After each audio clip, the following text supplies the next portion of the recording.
Tema e análise neste Now às 10 com o Eduardo Correia e Orlando Samões. Muito bom dia aos dois, bem-vindos. Começo por ti, Eduardo. São as condições de segurança da Casa Branca a Kiev? Esta entrada na União Europeia, sendo que não depende propriamente dos Estados Unidos essa entrada? Evidentemente que não. Vamos por partes. São bons sinais, cada vez vemos mais reuniões, pela primeira vez vemos muitas reuniões sucessivas, com muito pouco tempo de intervalo entre elas. Sabemos que há documentos a serem trocados entre as partes. O sinal que Donald Trump deu ao enviar Steve Witkoff a Berlim é também positivo e, portanto, eu considero que pela primeira vez estamos com alguma pequena luz ao fundo do túnel. E que não é o comboio em sentido contrário, ou seja, é uma luz de esperança. Nunca antes se viu tal coisa. Relativamente à entrada na União Europeia, não compete aos Estados Unidos dizer se a Ucrânia vai ou não entrar na União Europeia, compete à União Europeia, compete às condições da União Europeia. Há na União Europeia países que não veem com bons olhos a integração, nomeadamente Hungria e Eslováquia, que também hoje votaram contra o bloqueio dos ativos russos. Portanto, temos ainda um longo trajeto. O que percebemos é que o mais silencioso nestas matérias todas é aquele que tem mais importância, Vladimir Putin, é aquele que fala menos, é aquele que aparece menos, mas é aquele que no terreno mais condições coloca, tanto do ponto de vista da pressão na Ucrânia, como do ponto de vista da pressão nas linhas da negociação, e portanto depende muito mais de Vladimir Putin do que propriamente dos europeus e dos americanos. Os americanos estão com este papel de tentativa de aproximação das condições europeias às condições da Rússia e das condições de Zelensky. Agora, o que é difícil é, no fundo, os ucranianos cederem uma parte muito substancial do seu terreno, do seu território e da sua soberania. Zelensky veio ontem, no fundo, dar um pequeno sinal adicional que, na minha leitura, mais não é do que uma tentativa de ganhar tempo. Bom, falando do referendo. Exatamente. Ou seja, falando do referendo, bom, se os ucranianos decidirem em referendo, em sufrágio universal, nós poderemos equacionar essa possibilidade. Mas, para existir um referendo, tem que haver um conjunto de tréguas. Portanto, Zelensky está a jogar bem. Agora, o problema é que a Rússia é muito fraticida, é muito terrível na forma como lida com estas matérias, é muito pouco diplomática e, portanto, eu diria que a probabilidade de nós termos um cessar-fogo para termos um referendo será muito improvável. Orlando Samões, em termos realistas, que possibilidades é que a Ucrânia, se tudo corresse bem, se toda a gente aceitasse, de entrar na União Europeia em 2027, seria a entrada mais rápida de sempre? E depois, como é que o Kremlin está a assistir a este ponto que consta do plano de paz que atualmente está em cima da mesa? Excelente pergunta, muito obrigado e muito obrigado pelo convite. É um gosto estar aqui de novo. Talvez aqui, de facto, os astros estejam a alinhar um bocadinho. Nós estivemos naquele famoso plano dos 28 pontos, os Estados Unidos a dizer, de facto eram os Estados Unidos, portanto aqui uma entidade externa a dizer que a Ucrânia seria elegível para a União Europeia, para membro, e a expressão que foi utilizada foi acesso preferencial a curto prazo. Portanto, este acelerar também vem de parte dos Estados Unidos, que se calhar vem aqui como uma espécie de oportunidade da Europa absorver a Ucrânia e, desta maneira, também o problema que a Ucrânia neste momento é. Sabemos que os Estados Unidos estão algo interessados em fazer crer que a questão ucraniana deve ser cingida ao continente europeu, que deve, enfim, reforçar o seu apoio se quiser. E, portanto, pode ser aqui mais uma oportunidade airosa de os Estados Unidos não terem que continuar a apoiar, como, aliás, não têm feito. Do ponto de vista da Rússia, que perguntei bem, porque este aqui é importante, pode ser que também haja aqui alguma ideia que, no fundo, a Rússia pode nos estar a testar, não só aqui os procedimentos. A Rússia pode ver com bons olhos que ainda haja mais diversidade na União Europeia, porque poderá ter mais formas de conseguir deslaçar essa mesma União, porque vai ser difícil termos um acordo a 27. A Rússia sabe que vai conseguir interferir com isso. Se calhar prevê até que não haja acordo, o que pode ajudar a fragilizar ainda mais a UE. Nós temos notado que, de certa forma, a União Europeia quer tanto que a Ucrânia consiga a sua soberania, a sua liberdade, Porque também agora está investida nesta sua defesa, não é? Até os críticos têm dito, bom, a União Europeia não é capaz de defender a Ucrânia. Parece que a Ucrânia e a União Europeia vão cair juntas quando tiverem que cair. E está a União Europeia neste momento a fazer um esforço também com o Reino Unido, precisamente para que a Ucrânia não caia, não é? E vai afastando até as datas limites, dando balões de ar à Ucrânia, não é?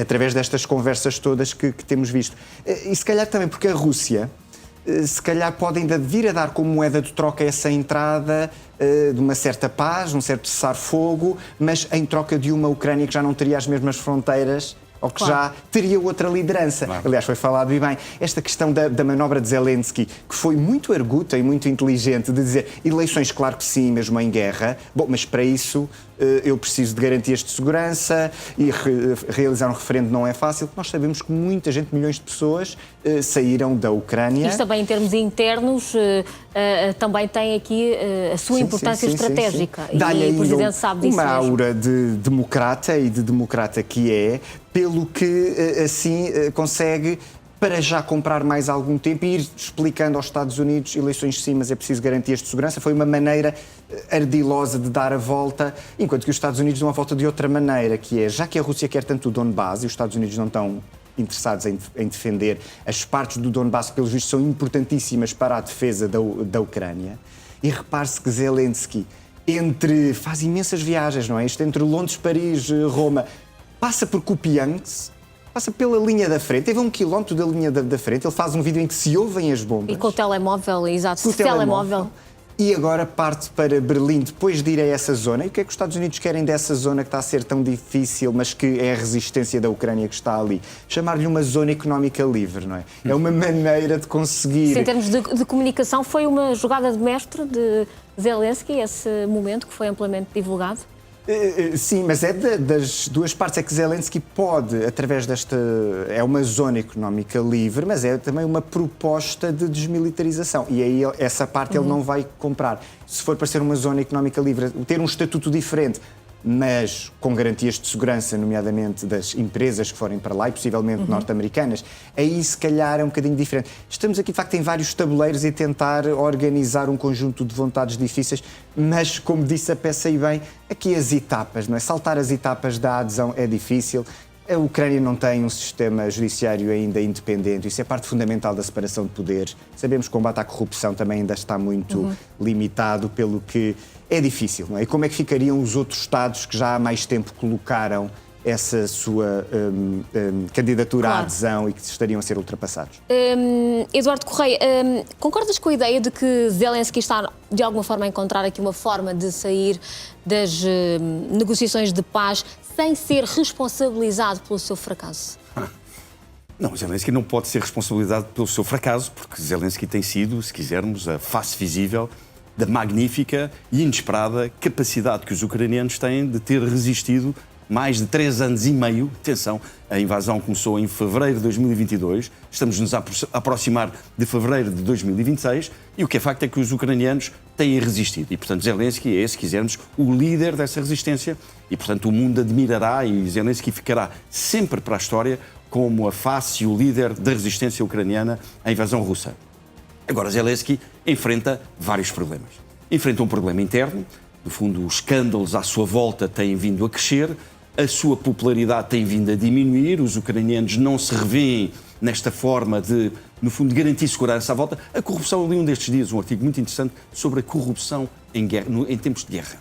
Porque a corrupção em tempos de guerra, para democratas como nós, parece uma coisa estranha, pior ainda, mais grave. No fundo, como é que é possível que em tempos de guerra existam pessoas que dentro do seu próprio país se estão a aproveitar da guerra para, mesmo assim, prejudicarem o coletivo e enriquecerem à conta da guerra.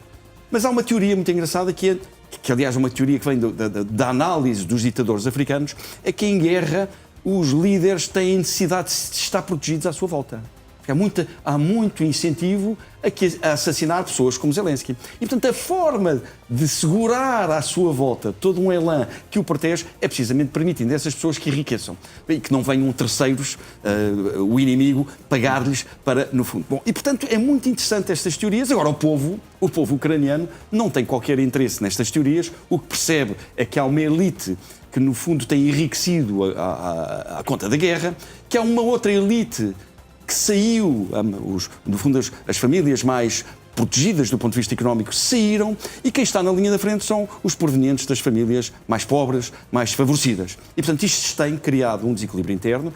Zelensky está a sofrer na sua popularidade por via desta matéria, e depois tem a pressão internacional enormíssima, Trump e Putin, que estão desejosos de ver Zelensky fora de cena, e, portanto, todos estes incentivos que Zelensky inteligentemente vai dando, ou seja, eu estou na disposição de ter eleições, mas tenho um conjunto de condições. Portanto, para responder à tua pergunta, não, Zelensky nunca será o responsável pela derrota da Ucrânia, nunca será o responsável por qualquer perca de território que a Ucrânia venha a ter que ceder à Rússia. Zelensky será, tudo indica, recordado na história como o grande líder da resistência ucraniana.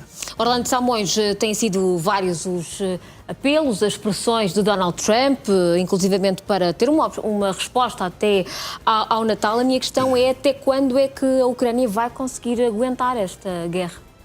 Pois essa é a pergunta de $1 milhão de dólares, não é? É difícil e, de facto, os especialistas na matéria sabem que a resistência é onde está a fonte de todas as preocupações, porque pode ser quebrada, ainda que neste momento temos, portanto, táticas de guerra em que há menos pessoas a tentar ir entrando através de, muitas vezes até quase indivíduos sozinhos ou de mota que tentam ir passando. Mas ainda assim, a Rússia está a conquistar algum terreno, vai avançando, o que significa que existe resistência, mas também existe possibilidade dela, enfim, desaparecer. Vai depender do que é muita força anímica, daí também esta viagem de Zelensky ir até lá. Esta questão de pôr prazos muito curtos, como até ao Natal, é, enfim, uma maneira de motivar todas estas discussões, mas sabemos que até pode ser um pouco contraproducente, porque para preparar a paz e para que todos consigam assinar com um mínimo de sinceridade, têm que estar envolvidos num grau de complexidade da discussão dos pormenores que não se coaduna com esse tipo de pressão.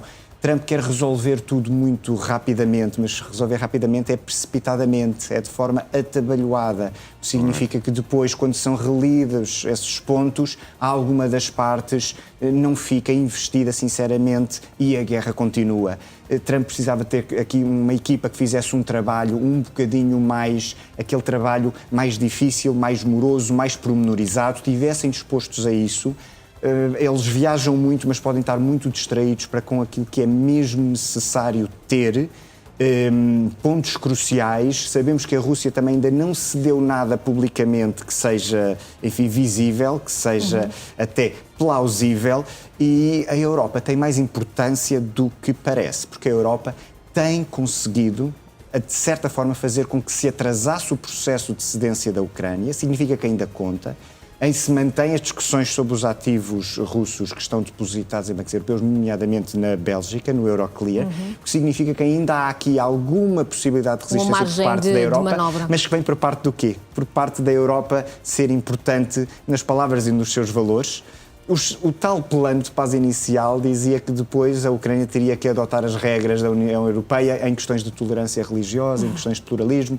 Ora, é um bocadinho como essa questão do Euroclear. É por termos muita consideração com a nossa palavra que não queremos gorar as expectativas de depositários, nem que eles sejam os russos, e que tenha sido tão difícil passar para a fase em que confiscamos.